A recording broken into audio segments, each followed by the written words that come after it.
good, YouTube? This Details TV here, and this is going to be an overview of Raising Kanan Season 5, Episode 1. A lot of things happen in this episode, a bunch of deaths, alliances, and surprises, so we just going to go through it all. So we start off exactly where we left off at from Season 4, Episode 10. As Kanan's pointing the gun at Rock, Lou and Rock security step in. After this, Kanan accidentally shoots Lou in the chest twice.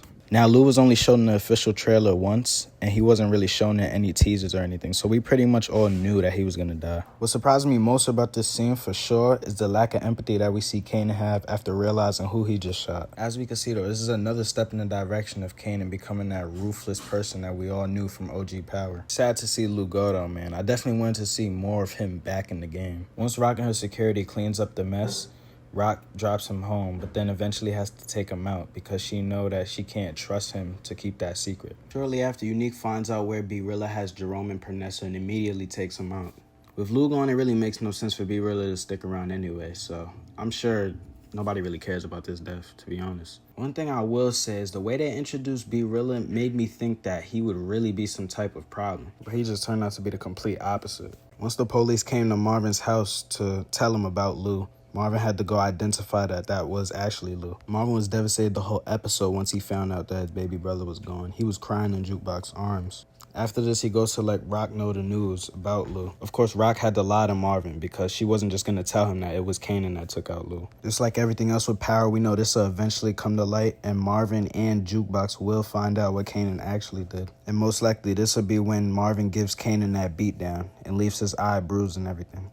At this point, Marvin believes that it's Unique that took out Lou. Rock tells Marvin where he can find Pernessa and Jerome. Marvin realizes that he's too late, as Unique already got there and took out B-Rilla. After this, Marvin goes on the hunt and looks for Unique, and ends up going to his tailor shop, but doesn't find him there, so he just destroys the whole tailor shop. Marvin's going to be off one this whole season about Lou. I wonder if he finds out it actually was Kanan, if he would try to take him out. Even though we know Kanan makes it to OG Power, so he won't be taken out. But I'm just curious to see if Marvin would take it that far with his nephew. Breeze meets with Snaps and Pop, and they're basically just asking him how's everything going with setting up on the south side. Breeze lets him know everything is smooth, but he's questioning them on why they even still need Unique, because he's kind of unnecessary.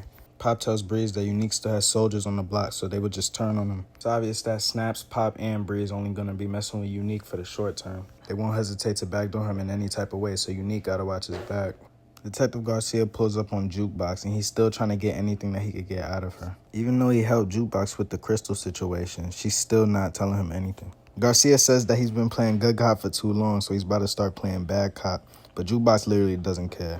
I feel like at some point Jukebox gonna have to handle him, because he's not gonna start pressing Juke for information. Unique found out about Lou being dead, and he knows that's gonna blow back on him, so he asks Phil Russo if any of his guys took out Lou. Phil Russo says no, and that he's not getting into the mix of the problems with Unique. Rock goes to meet with her connect Hafiz, and she tells him that they're in a tough position right now. She promises Hafiz that she'll get her ducks in a row and be good. Hafiz responds by saying that he comes from a place where they'd rather be dead than to break a promise, so Rock definitely can't play with his money.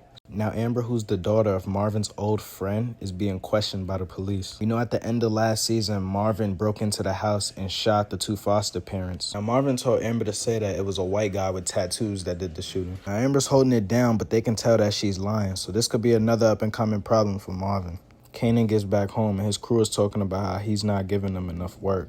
At the same time, they're all hearing about what Breeze is doing in the pawn shop that Snaps and Pops gave him. Now, Unique meets with Snaps and Pop, and he tells them that he's willing to work with them. Snaps and Pop tell Unique that they're going to have to meet with their nephew, Breeze. Kanan pulls up to meet with Breeze to talk about how them two linking up would look like. Breeze tells him that instead of just having people on bikes, he's going to have buildings and corners. Kanan's going to be going from running a business to a corporation. Breeze tells him that they have everything in place. Snaps, Pop, and the Italians are on their side, so the missing piece is just Kanan. Stefano's crew meets him at the hospital, and he lets them know to be ready for whatever type of war they would have to get into. Now we move to Pernessa and Unique, and Pernessa has just had it with all the danger that's coming with Unique. So because of this, Unique sends Pernessa and Jerome away and tells them that once he situates everything in Queens, he'll go to visit them. So we skip to Lou's funeral, and literally everyone is there. Like, it's a lot of people there. Marvin's speech hit hard for sure. Like, you could tell he's really hurting about this. I want to say that London Brown, who plays Marvin's acting in this episode, was fire. And his facial expressions and emotions really make you feel for the character. We move to Unique going to meet Breeze about their partnership. Unique brings up how the Thomases is going to be gunning for him for the death of Lou. And because Kanan is also working with them, Unique doesn't know how that will work, considering that Rock is Kanan's mom. Breeze lets him know that it's all good and that Kanan's just worried about the money. When Unique asked him how their partnership would work, Breeze just told him that it's not complicated. They're just going to combine their operations and grow it up together. Now, we know this ain't Breeze's real intention, so it's going to be interesting to see what happens. Now, by the end of the episode, everyone's leaving Lou's funeral. Rock and Kanan is having a talk, and Rock mentions how she hasn't heard from Kanan ever since what happened.